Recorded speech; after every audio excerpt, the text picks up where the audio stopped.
Hey guys, welcome to this edition of the Spot of the Week. Today a blind versus blind pot at 510 facing a raise, and I decided to 3-bet this time with the 9-8 offsuit. And my opponent calls. We see the Jack 6-6 flop. I think that we can bet with a very high frequency for small sizing. So I go with the 1/3. Turn is the Ace of Spades, and my opponent checks, and I think that with my hand, I don't see a big incentive to bet, so I check. And we river the 9 of hearts, and we face a 2/3 sizing. So in-game, I thought that against aggressive opponents, it's certainly possible that people are over-bluffing for this sizing. So that's my main consideration, and I didn't really consider shoving this hand too much. But let's check it out. So yeah. We can definitely bet this at a very high frequency, and obviously these 7-8 type of combinations can just bet a lot. See that our opponent is supposed to check raise a mix of some of these Broadway overcards, including like some top pair hands, of course, and obviously the trips type of hands are definitely considered check raising as well. Turns the Ace of Spades. He checks, and definitely a card that we can barrel fairly frequently, and it looks like these combinations 7-8, 8-9, 9-10 are definitely barreling more often than I thought they would be. So let's check out why.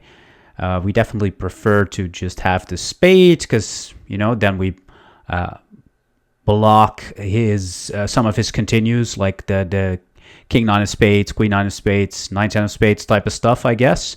And the spade heart combination is definitely the best. So there's a cool blocker effect going on there, because obviously when you have a heart, you have a better barreling combination, because people are supposed to check, call, and float with the backdoor flush draw. So if you have a combination with a heart, it prefers to barrel those because you have more fold equity. So we will see that in some of these suited combinations as well, that spades and hearts are pretty good, and then diamonds are less good, as well as the King 10 suited. You see a higher frequency of the heart combination as well. So I think that's something to definitely take into your game. So why are these hands good to barrel? Let's find out. So most common sizing for us should be like the 2/3. So yeah, we can definitely just fold out a bunch of pocket pairs, king highs, are supposed to just fold unless they have a flush draw. Same goes for most Broadways that are just going to fold. So you can definitely just fold out almost half of your opponent's range by barreling here. So having a 7-8, 8-9 offsuit with the right type of suits, definitely a good consideration to barrel here. But I checked behind. The river was a pair of 9s, and we see that our opponent is still checking quite a bit, but is mostly betting this 2/3 sizing. So my opponent definitely nailed the sizing. And we see basically a mix of different stuff betting. So I kind of like my read in-game if I see this simulation, because we see that under pairs are doing a lot of checking, and they're mixing in bets with all of these under pairs. King highs are checking a bunch, not really bluffing the king queens too much. Even King 8, King 7 are supposed to just check a lot. So yeah, we see basically a ton of checking going on. We do see Ace-10 checking a lot too. I can see people, maybe value betting a bit more with these Ace-X hands. So that could be a thing. However, people expect me to be aggressive as well. So I can definitely see people checking some of these Ace-10 hands against me, or maybe like these lower ones with like Ace-5, Ace-4. So I think the value bets people will be roughly accurate, but I think aggressive opponents can very well be over bluffing here with hands like under pairs and king highs. So I definitely like my play in game. But let's see the theory here. So even against this balanced strategy, we see that 9x is definitely calling quite a bit. And it's also shoving quite a bit. So there's a little bit of raising going on, but it's actually mostly just calls. Hands that are shoving definitely prefer to have a jack, which also makes a lot more sense to bluff with a jack, because you want to block the hands that are going to call your raise. So a hand that is going to bet call it off is ace jack.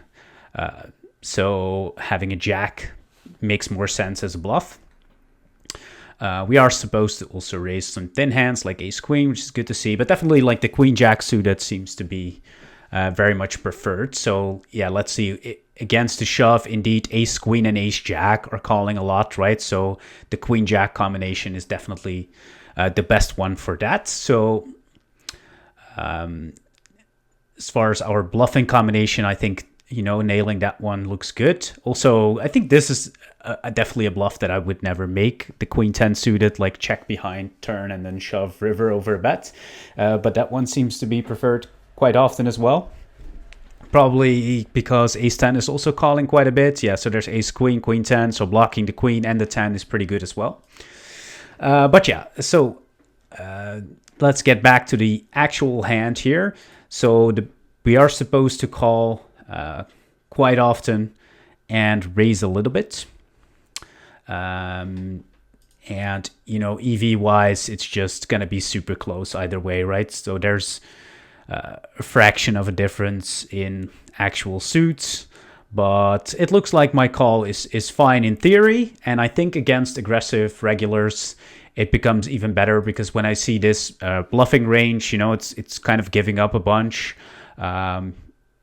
Even queen 10 suited, for example, is like not even a full frequency bluff.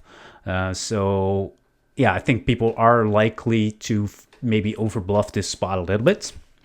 So yeah, let's check the result for this one. I did indeed call it off, and my opponent had the king 7 of clubs. So this was also a combination that is, in theory, not really supposed to bluff. So I think my read was probably correct in this hand.